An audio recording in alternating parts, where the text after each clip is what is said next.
Nissan Mint 400. Marty Reed along with Jerry Garrett, and that is the 754 of Jeff McPherson. Jeff has been kept out of winner's circle since his return from IndyCar racing by mechanical troubles, and we understand that's what slowed him so far here today, too. 114 is Tom Koch from Ridgecrest, California, in a Raceco Porsche. And this is 807. Robbie Gordon in the 66 Ford. Chief Mechanic Russ Wernemont riding shotgun here in the first 2 laps. And right now we show them in the lead in Class 8. Number 107, Rick and Joe Vasquez, a couple of old cowhands from the Rio Grande down in Texas. And these cowpokes have got a problem with that little doggy they're trying to bring home here. Looks like they might have to put a gun to its head and shoot it there to get the tire problem straightened out. Well, at least they won't have to worry about rolling over at that speed. He'll get it fixed. Don't you worry. He'll be back. I hope his pit's close by. Take a look at part of the crowd here for the motocross park. A lot of spectators in this area, and everybody has to shade their eyes from the wind, the dust, and the sun. Good-looking fella.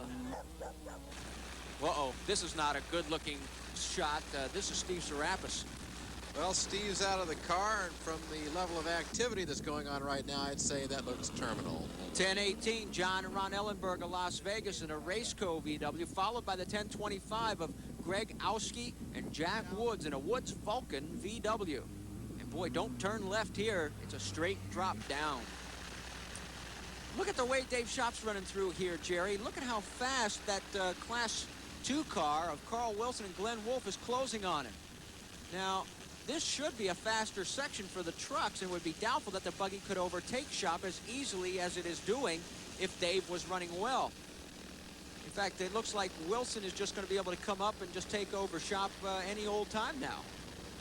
He should be, like we said earlier, running 30% faster on some sections than other cars. You can see from the way that truck is porpoising along there that there's probably something wrong with the front suspension. Look at that. The right front wheel is just about tucked up underneath the cab. Well, this is really a shame for Dave Shoppe and everybody. They had such high hopes for this truck. It's almost as if they've been snake bit every time they brought this new vehicle out, Jerry. They were looking to, after the victory with the Gold Coast in the old vehicle, to come out here and really do well. Well, they have put in a lot of development work on this truck, and it just has not paid off at all.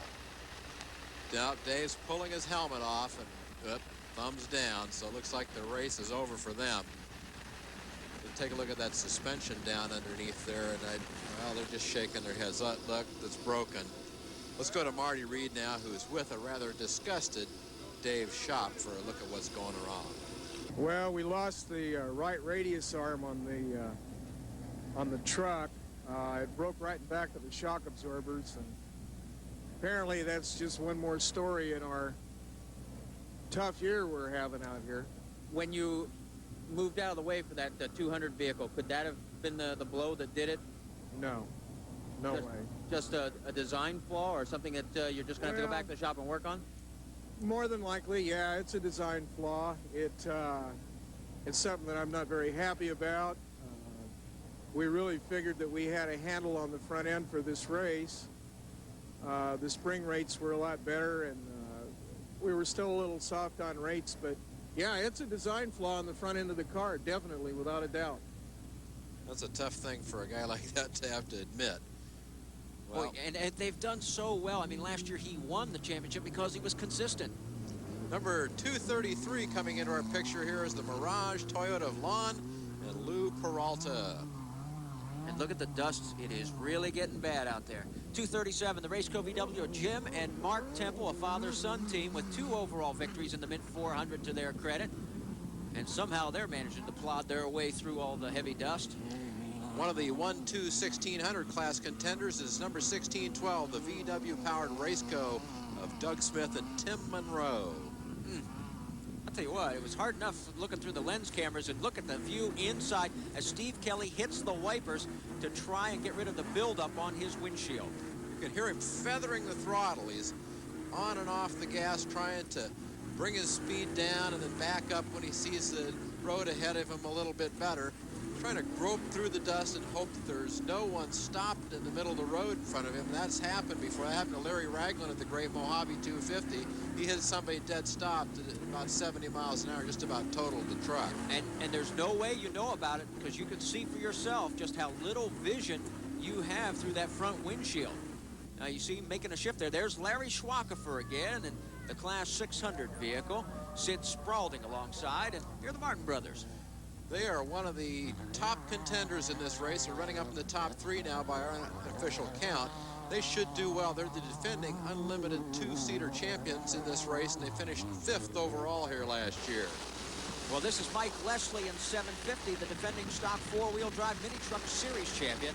And he's come into this race after a victory in the Great Mojave 250, and he said it did wonders for the morale of his race team. He talked about it. Pit support team, the people that come, they work on the truck and stuff. It's a major ordeal, because people just, you know, once you win again, it's like starting again.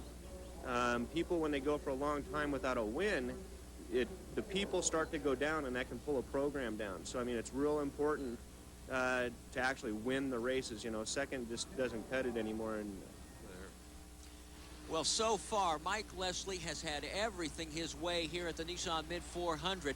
He was leading his class after lap number 1, and he is now leading after lap number 2. In fact, while we've got the time, let's take a look at the results here at the Nissan Mid 400 after lap number 2. Frank Snook and the team of Martin & Martin leading in class 1 and 2. In Class 4, Jack Johnson is setting the pace, 14 minutes ahead of Rod Hall. As we look down through some of the other classes, Bob Utgard in Class 5, Mike Jones in 5/1600, G.W. Moser in Class 6, and Larry Ragland in Class 7. That was supposed to be a real close battle. He's way out in front right now. Spencer Lowe ahead of a tight battle in 7S like we expected. And we mentioned Mike Leslie. Robbie Gordon leading the pack in Class 8. And as we look down, it's Dick Ramasinski in Class 9. And then it's Michael Church in Class 10. In Class 11, Jack Zandbergen. And in 14, Emil Downey. Stay with us. We'll be back with more of the Nissan Mint 400. But first, these words.